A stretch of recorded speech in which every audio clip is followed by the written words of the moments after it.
My grandfather lifted his glass at my 28th birthday dinner and dropped a sentence that sliced the room open. Claire, show me how you've used your 3 million trust fund after 25 years. The laughter around the table stopped mid-breath. Forks froze. Even the candles seemed to hold still. I felt every heartbeat echo in my ears as I whispered, I never got one. Grandpa's smile faded. His lawyer stepped forward and set a thick stack of statements on the table with a heavy thud, and in that instant, before anyone spoke, I realized someone at that table wasn't supposed to be afraid, but they were. My name is Claire Monroe, and for most of my life, I thought being the quiet one made things easier. Quieter daughters don't make trouble. Quieter daughters don't upset the balance. And in my family, balance meant pretending everything was perfect, even when the foundation had been cracking for years. I lived in a small apartment in Seattle with my roommate, Jade. She worked at a nearby coffee shop, always smelling faintly of espresso and cinnamon. She was the only person who ever saw how hard I worked late nights over my laptop freelancing to cover bills, balancing UX contract work that came and went like the seasons. She joked that I functioned on coffee and sheer stubbornness, but she also knew the truth. I didn't have anyone else to fall back on. My parents, Elaine and Daniel, lived across the lake in Bellevue in a house people would call aspirational. Perfect lawn, perfect seasonal wreath, perfect holiday displays. And inside, a mother obsessed with control and reputation, a father who nodded through life to avoid conflict, and my sister Lily, who somehow always floated through the world cushioned by my parents' affection and their wallet.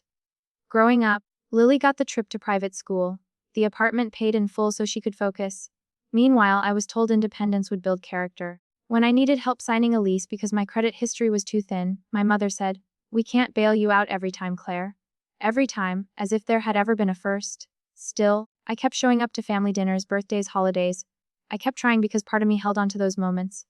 Grandpa Arthur stepped quietly into my life. Soft smile, warm hands, patient voice. When I was 6, he walked me along the shoreline near the house and said, "One day, I'll make sure you're safe no matter what happens." It became a memory I clung to without realizing it was a clue. My 28th birthday dinner was meant to be simple but elegant. According to my mother, the restaurant had reserved a private room. Glowing amber lights, white tablecloths, glassware arranged like a catalog photo. Everything felt staged, like the family portrait we took every Thanksgiving, stiff, polished, slightly unreal. I arrived after work, still in my trench coat, hair slightly windswept from the Seattle breeze. My mother gave me a once-over, smoothing Lily's hair instead. Lily flashed me a smile, blissfully unaware of the undercurrent in our family. Dinner felt like every other holiday, Lily talking about her newest adventure, my mother beaming, my father sipping quietly, and Grandpa watching everything with an expression I couldn't read. I kept my posture steady the way I always did, focusing on cutting my food instead of watching their faces. I didn't know it then, but he was waiting for the perfect moment, waiting to drop a truth that would burn through 25 years of lies. If you'd asked me an hour before the explosion whether anything felt unusual, I would have said no. Everything at that table looked painfully normal. My mother correcting Lily's posture, my father pretending to read the wine label, Lily laughing too loudly at her own stories. But underneath it all, something had been shifting for months, and I had felt it like a low hum in my bones. Dinner started with the usual subtle jabs. Elaine commented on how resourceful I'd become in that tone she used when she wanted everyone to know she believed my life was a result of poor choices, not circumstance. "Claire's always been independent," she said, smiling at the couple seated beside us. "She never needed much from us." She said it like it was praise, but it hit me like a shove. Across the table, Lily twirled her bracelet, gold, delicate, the kind of gift I'd never received. She launched into a story about her weekend getaway, a trip my parents had paid for. My father chuckled, adding, "She deserves it after working so hard." I blinked. Lily had been taking a break from school for months. I pushed my fork around my plate, reminding myself to breathe. But the flashbacks clawed up anyway. The time my car broke down on the highway and I begged my mother for help because I needed it to get to work the next morning. "You're an adult," she'd said flatly. "Figure it out." I spent that night calling emergency tow services, maxing out a credit card I was still paying off. The semester in college when I couldn't afford textbooks, and asked if they could help with even a portion. "We can't keep bailing you out," she'd said. "It's not fair to Lily." Meanwhile, Lily's high school trip to Europe had been paid in full before she even packed a bag. Sitting at that birthday table, those memories didn't just resurface. They stitched themselves into a pattern I'd ignored for too long. Grandpa watched me quietly while the others chatted. He had always known when something was wrong, even when I tried to hide it. When the server refilled our glasses and the room grew a shade quieter, he lifted his wine. And then it happened. "Claire," he said gently, "why don't you tell everyone how you've used your 3 million trust fund after 25 years? The reaction was instant. Laughter sharp, surprised loud. Lily giggled, assuming it was some kind of joke. My mother's face flickered from confusion to panic to a stiff smile. She passed it on like makeup. My father lowered his glass so fast it clinked against the table. I felt cold, not the kind of cold that makes you shiver. The kind that hollows you out from the inside. What trust fund? I asked. Grandpa's smile faltered. The one I set up for you when you were 3. My throat tightened, but my voice came out as barely a whisper. I never got one. Silence crushed the room. Lily's smile fell apart. My father's jaw clenched. My mother stared at me like I'd spoken another language. In that suspended moment, I realized the truth wasn't just missing. Someone had taken it. The dinner didn't end. It simply cracked apart. One moment, everyone was frozen in their seats. The next, chairs scraped, voices tangled, and the room felt too small to hold the lies spilling into the air. My mother was the first to recover. Her smile snapped back into place so fast it looked painful. Dad, she said to Grandpa, her tone sugary and sharp, I'm sure Claire misunderstood. She's always been distracted. You know how she is, distracted. As if I had imagined 28 years of struggling alone. My father cleared his throat, eyes glued to his plate. Lily blinked repeatedly, trying to piece together a puzzle she never even knew existed. Grandpa didn't look at any of them. He looked only at me. Claire, he said quietly, meet me tomorrow morning, my office, some 10:00. It wasn't a question, and that terrified all of us. I walked out of the restaurant before anyone could stop me. The cold Bellevue air hit my chest like a fist. But I kept walking down the sidewalk, past the glowing windows, past families laughing and celebrating. I didn't cry. I didn't scream. I just kept replaying the same sentence over and over. The one I whispered like a confession. I never got one. By the time I reached my car, my hands were shaking. My phone buzzed. Jade, how was dinner? She asked. I opened my mouth and nothing came out. Silence told her everything. Come home, she murmured. Whatever happened, we'll sort it out. But deep down, I already knew. This wasn't something I could sort out. This was something that had been carefully hidden, meticulously buried. The next morning, I took the early bus into downtown Seattle. The city was still waking up, fog hugging the sidewalks, streetlights flickering out one by one. Grandpa's office was on one of the upper floors of a glass tower, quiet and warm, smelling faintly of cedar and old books. He was waiting for me in a leather chair, a folder resting on his knee. His expression wasn't angry, it was worse, disappointed. I set up a trust fund for you when you were 3, he said. 3 million meant to keep you safe, give you choices, free you from hardship. He paused. You should have had access the moment you turned 18. My heart dropped. 18? I had spent that birthday working a shift at a grocery store. Why didn't I know about it? My voice cracked. Why didn't they tell me? Grandpa handed me the folder. Inside was a preliminary audit, lines of withdrawals, transfers, payments, bills, most recurring, many suspicious, all signed off by the same 2 names, Elaine Monroe, Daniel Monroe. My parents hadn't just hidden my trust fund, they had used it for 25 years. Mortgage payments, home upgrades, Lily's tuition, Lily's apartment vacations, car expenses, luxury purchases, everything that had always been too expensive for me. I felt a burn rise behind my ribs, anger, grief, humiliation, realization twisting together in one violent knot. Every time I had worked 2 jobs, every time I'd begged for help, every time I'd swallowed the feeling of being forgotten, it hadn't been fate, it had been theft. Grandpa leaned forward. Claire, he said, I hired a legal team. My lawyer, Collins, will run a full audit, but I need you to decide how far this goes. I stared at the pages, at the small, neat signatures of the 2 people who were supposed to protect me. I want everything, I said. Every record, every receipt, every dollar. I want the truth. Grandpa nodded once, slow and firm. Then we'll ask them to come in for a meeting. I want to be there, I said. You will, he promised. And for the first time in my life, I wasn't the quiet daughter or the forgotten one. I was the one walking toward the fire. And this time, I wasn't the one who'd get burned. The meeting was scheduled for a Thursday afternoon, the kind of cold Seattle day where the sky looked like brushed steel and the air felt heavy enough to press into your lungs. Grandpa insisted it take place in a private conference room inside his building. Neutral territory, he said. But the truth was he wanted every second of what was about to happen to be documented, witnessed, and impossible for anyone to escape. I arrived early. My palms were sweating despite the chill, but my steps were steady. Jade had hugged me before I left the apartment, telling me I looked like someone stepping into a courtroom and a rebirth at the same time. I wasn't sure what that meant until I saw my reflection in the elevator glass. My posture was straight, my face was calm, and my eyes held something I'd never seen in myself before, resolve. When the elevator doors opened, Colin stood waiting.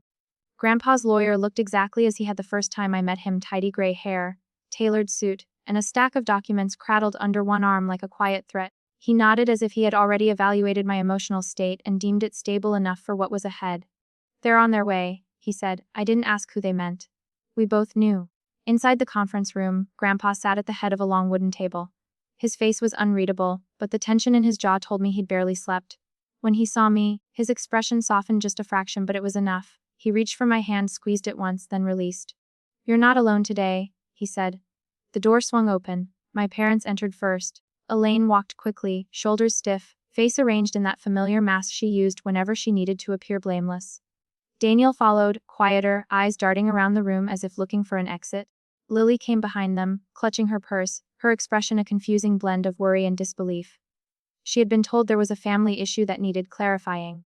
No one had told her she was part of the issue. Elaine? Grandpa began sharply. I don't know what this is about, but dragging us into some formal. Grandpa held up a hand. Sit. It wasn't loud. It didn't have to be. They sat. Collins closed the door behind them, walked to the center of the room, and placed a thick stack of statements onto the table. The sound, deep, unforgiving thud, seemed to echo off the walls. Lily flinched. My father swallowed hard. Elaine's eyes widened. Those are your signatures, Collins finished. Over 25 years' worth of withdrawals, transfers, and payments drawn from the trust fund intended solely for Claire Monroe. The room went silent. Then Collins began reading. Year funding mortgage payments. Year 2 home repairs. Kitchen remodel. He flipped a page. Not for Claire. Car expenses, travel expenses, credit card balances, apartment rent for Lily Monroe. With every word, something inside me unfurled. It wasn't joy. It wasn't even anger anymore. It was clarity. The kind of clarity you only get when you finally see a picture in full light instead of the shadows you'd been shown. My mother's face drained of color. This is being taken out of context. Collins didn't blink. The context is financial abuse of a beneficiary. The audit is complete. I stared at her. At the woman who had spent my entire childhood telling people I was too sensitive. She wasn't speaking to me. She was fighting for her image. My father finally spoke, voice thin. We used the money for the family. It wasn't personal. My laugh came out before I could stop it. Not personal. My hands trembled, but my voice stayed low, controlled. When my car broke down and I begged you for help, that wasn't personal. When I nearly dropped out because I couldn't afford textbooks. Was that your idea of family? He flinched like I'd slapped him. Elaine drew in a breath, chin lifting. Claire, we always intended to put the money back when, I snapped, when I turned 40, 50, or never. Grandpa leaned forward, his gaze sharp. You stole from a child. Her throat bobbed. Dad, we had bills. We'd all have bills, he said. But not everyone steals from their own daughter to pay them. Lily finally spoke. Mom, Dad, you used her money for my apartment, her voice cracked. Sweetheart, Elaine said shakingly. We wanted you to have every opportunity, and I didn't, I whispered. Elaine turned to me, eyes brimming with a panic that wasn't remorse. Claire, you've always been so independent. You never asked for much. I leaned in. I didn't ask because you told me I couldn't. Because every time I came to you, you made me feel like needing anything was a burden. The silence that followed wasn't empty.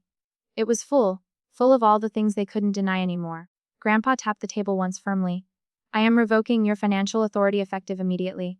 Yoon jolted, you can't do that. I can, he said coldly, and I have. Daniel sagged into his chair like the weight of 25 years had finally landed on him. Lily stared at the table, hands covering her mouth. Collins slid another set of documents toward me. This, he said, transfers full control of the remaining trust assets to you. Your parents' access is terminated permanently. Elaine's breath hitched. Daniel closed his eyes. Lily whispered, oh my God. My hand hovered over the pen. For a moment, I wasn't signing a document. I was signing a truth. I pressed my name onto the page. Elaine's chair scraped violently as she stood. Claire, please, this will ruin us. I looked up at her, finally seeing her clearly. Then maybe you shouldn't have built your life on money that wasn't yours.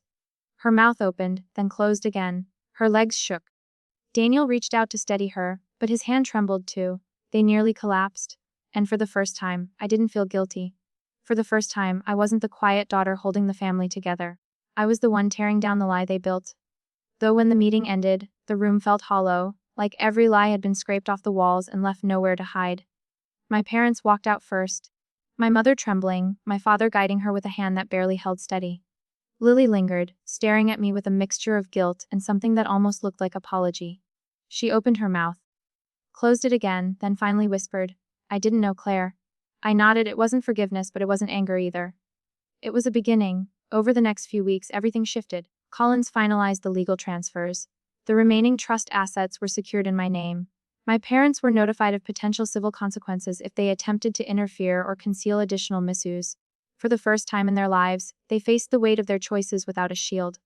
Grandpa visited me in my new condo, a modest place in Seattle, but mine in a way no space had ever been. He walked slowly through the rooms, touching the walls, smiling in small, quiet approval.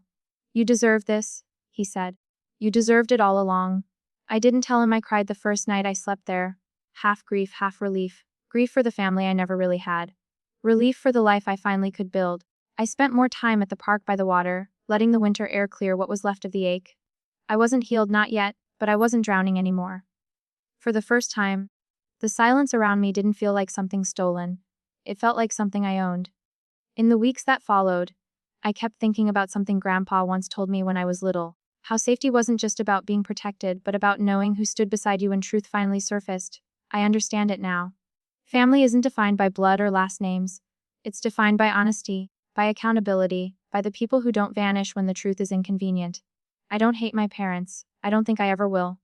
But I've learned that distance can be an act of love. Love for myself. For the life I'm finally allowed to build. For the peace I refuse to surrender again. If you've ever had to step away from people who should have cared for you, I want you to know you're not alone. Your story matters. Your boundaries matter. Share your experience in the comments. And if this story stayed with you, follow the channel so you won't miss the next.